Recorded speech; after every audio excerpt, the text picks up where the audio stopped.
Nós sabemos que viver servindo a Jesus Cristo não é fácil. Nós temos inclusive vários vídeos aqui que falam dessas dificuldades, da teologia da cruz, da necessidade de nós renunciarmos às nossas vidas para tomarmos as nossas dificuldades, as nossas cruzes, as nossas fraquezas e de forma efetiva seguirmos os passos ensanguentados de Jesus. Esses passos eles vão desembocar na cruz. Mas obviamente não somos sadomasoquistas, não somos amantes do sofrimento. Sabemos que após a cruz existe a felicidade plena da ressurreição. No entanto, não é possível dar a volta, contornar a cruz para chegarmos à ressurreição. Não é possível ressuscitar sem passar pelo sofrimento e pela morte. Esse sofrimento pode ter várias faces. A face da não realização profissional, a face de uma doença crônica, a face de uma dificuldade cotidiana.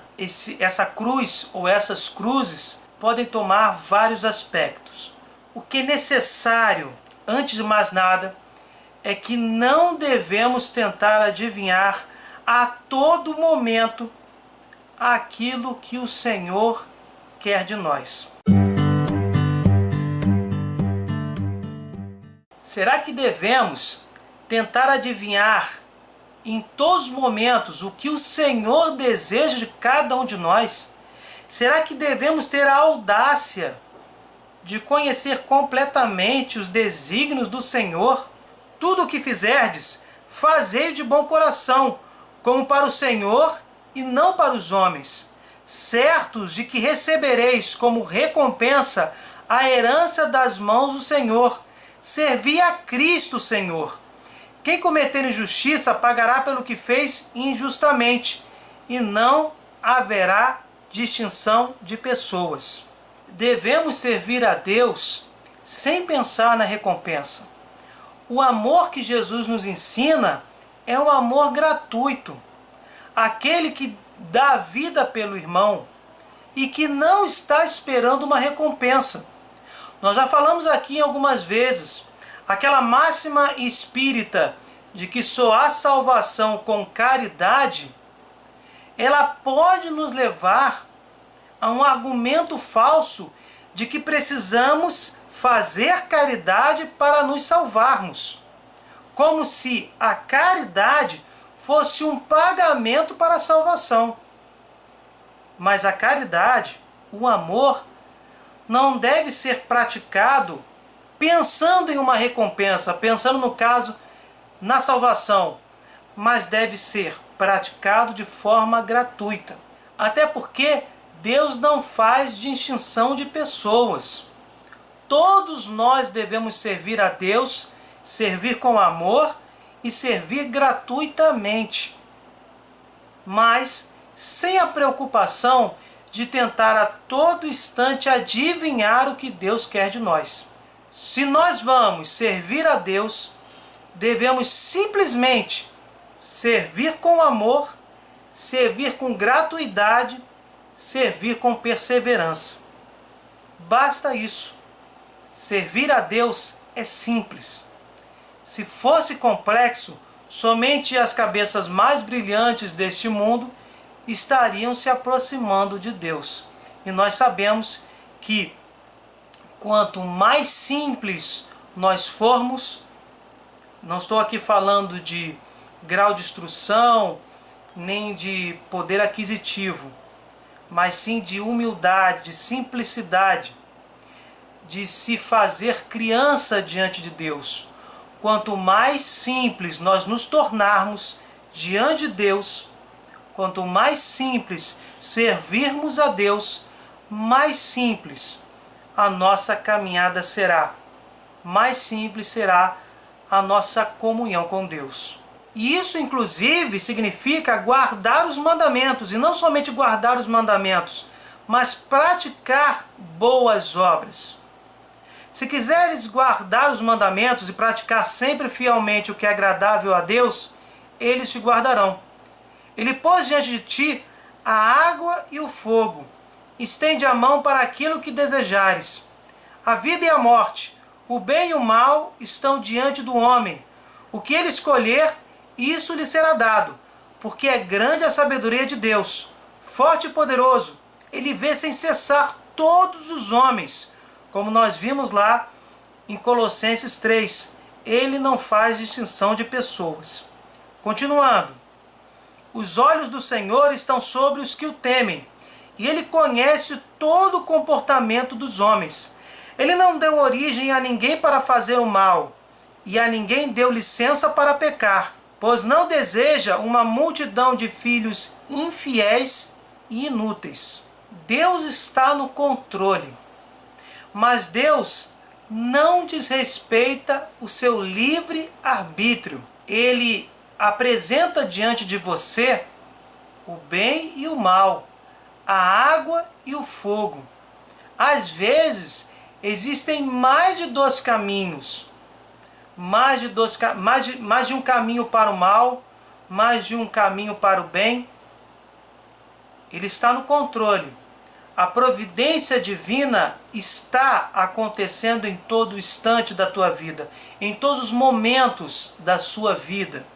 Mas você tem livre arbítrio e deve decidir qual caminho escolher.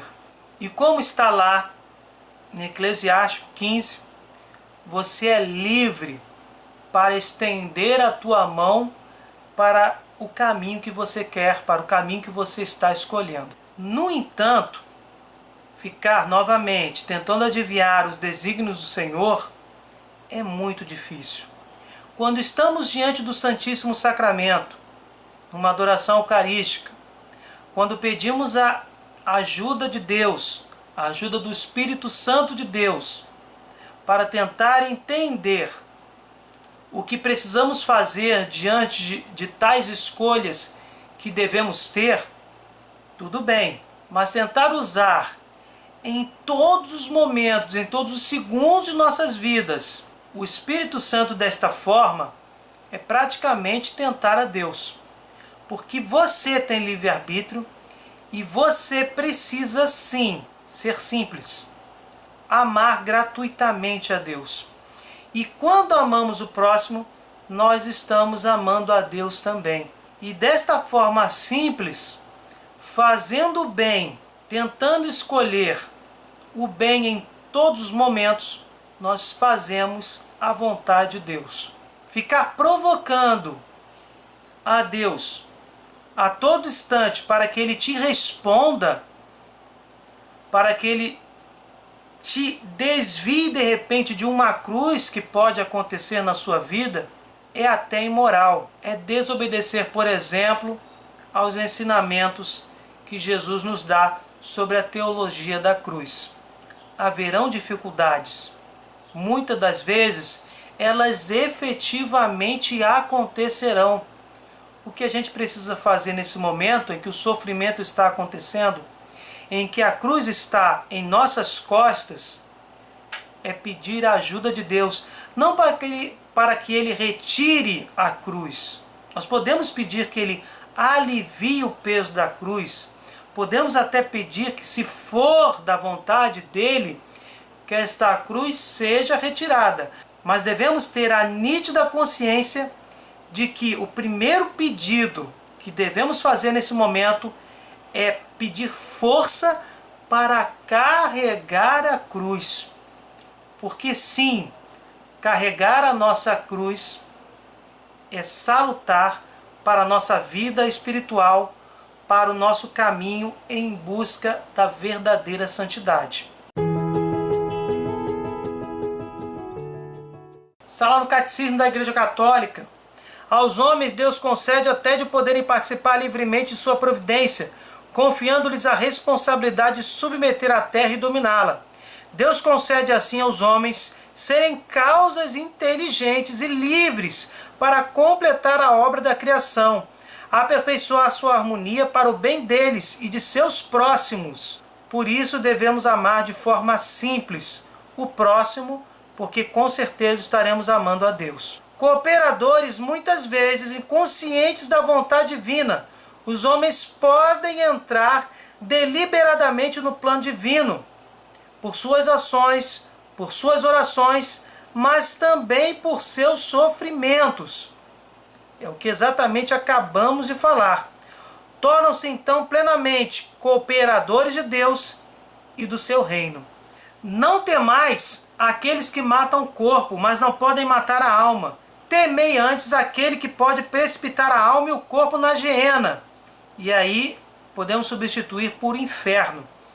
Repetindo, temei antes aquele que pode precipitar a alma e o corpo no inferno. Não se vendem 2 passarinhos por um asse? No entanto, nenhum cai por terra sem a vontade de vosso Pai. Essa passagem está falando sobre a providência divina.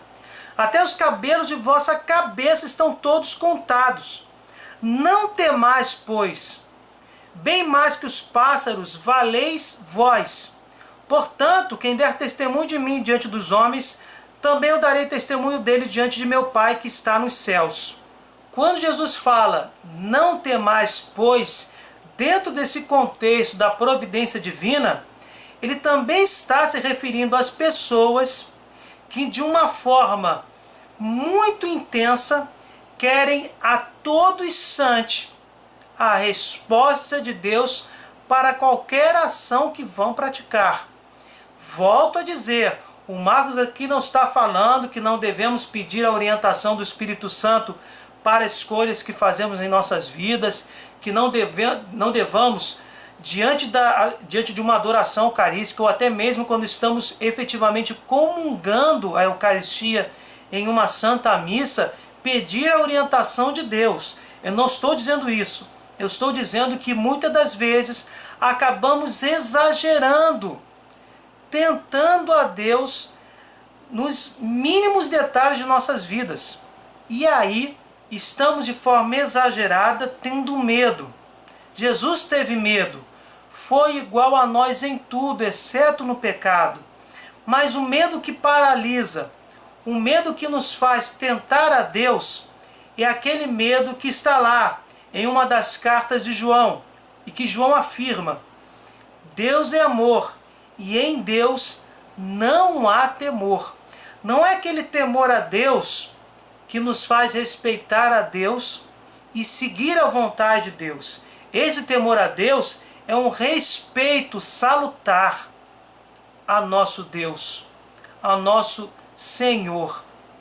Nós estamos falando do medo que paralisa, do medo que nos impede inclusive de amar o próximo, de amar a nós mesmos, e que muitas das vezes desemboca em uma depressão, por exemplo.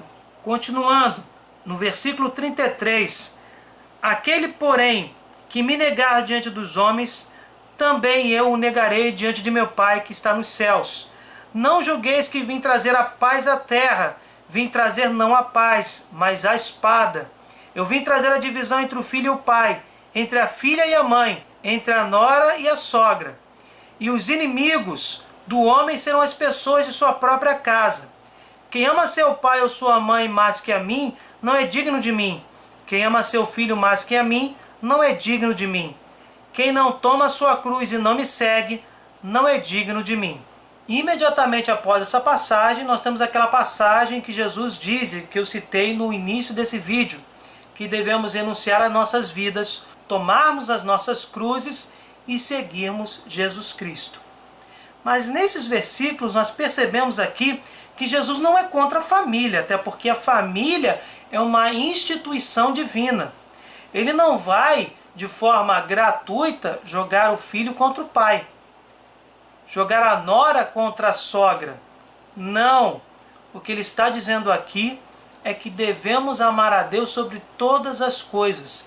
Isso não significa dizer que não devemos amar o próximo, mas que devemos dar prioridade a Deus e aos seus desígnios. Logo, quando Jesus diz que ele não veio trazer a paz, mas a espada, ele está resumindo todo esse nosso vídeo, haverão dificuldades, haverão escolhas difíceis. Podemos pedir a Deus, sim, o seu conselho, a ajuda do Espírito Santo para tomar essas decisões difíceis. Mas os obstáculos diários do dia a dia podem ser vencidos com a ajuda de Deus e com a consciência de que haverão dificuldades sim, que a espada veio até nós e que, portanto, nós não devemos ficar tentando a Deus a todo instante para que Ele nos desvie de todos os obstáculos de nossas vidas. Até porque o sofrimento nos ajuda na purificação de nossos pecados. A criação tem sua bondade e sua perfeição próprias, mas não saiu completamente acabada das mãos do Criador. Ela é criada em estado de caminhada para uma perfeição última a ser ainda atingida, para a qual Deus a destinou. Chamamos de divina providência as disposições pelas quais Deus conduz sua criação para esta perfeição. Deus conserva e governa com sua providência tudo o que criou. Ela se estende com vigor de um extremo ao outro e governa o universo com suavidade, pois tudo está nu e descoberto aos seus olhos, mesmo os atos dependentes da ação livre das criaturas. Volto a dizer, Deus criou a todos nós com livre arbítrio. Ele não cria nada que seja mal. Deus não coopera para o mal. Se você está pensando que Deus cooperou para a Primeira Guerra, para a Segunda Guerra, para o horror do Holocausto, não. Ele permite o mal, mas ele não coopera para que o mal aconteça. Ele só permite o mal para desse mal extrair um bem ainda maior. Somente desta forma. Mas pensar em algum momento que Deus criou algum tipo de mal ou cooperou para a criação de algum mal, nós estaremos nos enganando. Isso é completamente falso. Como está no Catecismo da Igreja Católica, como está nesse parágrafo que eu acabei de ler, somos sim cooperadores. Muitas das vezes, nossas escolhas serão imprescindíveis para nos tornarmos seres melhores. Mas Deus está nos ajudando, está providenciando os caminhos. E ter esta consciência, esta esperança, esta certeza, nos ajuda sim a termos confiança em Deus e não ficarmos a todo instante, a todos os segundos de nossas vidas, provocando a Deus e exigindo que Ele nos afaste dos nossos obstáculos, exigindo que Ele nos ajude a tomar decisões que nos auxilie a contornarmos esses mesmos obstáculos. O testemunho da Escritura é unânime. A solicitude da divina providência é concreta e direta. Toma cuidado de tudo. Nós acabamos de ler em Mateus 10, versículo 30, até os cabelos de vossa cabeça estão todos contados. Continuando, desde as mínimas coisas até os grandes acontecimentos do mundo e da história. Com vigor, os livros sagrados afirmam a soberania absoluta de Deus no curso dos acontecimentos. O nosso Deus está no céu e faz tudo o que deseja. E de Cristo se diz, o que abre e ninguém mais fecha, e fechando ninguém mais abre. Muitos são os projetos do coração humano, mas é o desígnio do Senhor que permanece firme. Portanto, devemos ter esta certeza. E aí não seremos tentados a ficar exigindo de Deus respostas para tudo. Deus é o Senhor soberano de seus desígnios, mas para a realização dos mesmos serve-se também do concurso das criaturas. Isso não é sinal de fraqueza, mas da grandeza e da bondade do Deus Todo-Poderoso. Pois Deus não somente dá às suas criaturas o existir, mas também a dignidade de agirem elas mesmas, de serem causas e princípios umas das outras e de assim cooperarem no cumprimento de seu desígnio. Interessante, né? Deus é o Senhor soberano de seus desígnios. Deus dá condição para que nós possamos agir por nós mesmos, tendo a confiança de que Deus está conosco. E lógico, diante de grandes dificuldades, de grandes decisões, e pedirmos sim o discernimento, a ajuda do Espírito Santo, Senhor de nossas vidas, terceira pessoa da Santíssima Trindade, podemos sim, desta forma, agirmos com simplicidade na busca pela nossa santidade e cooperar para o plano providencial de nosso Deus.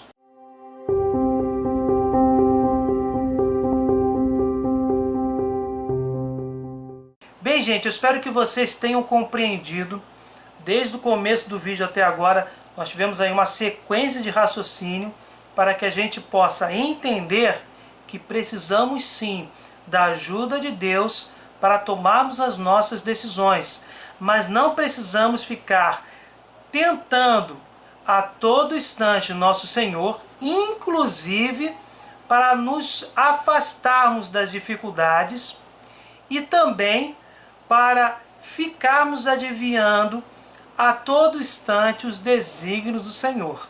Como nós acabamos de ver, Deus é soberano em seus desígnios.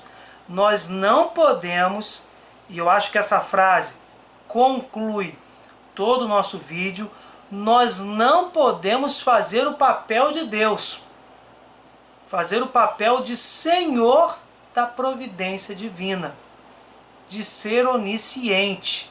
Somente Deus é onisciente e soberano em seus desígnios.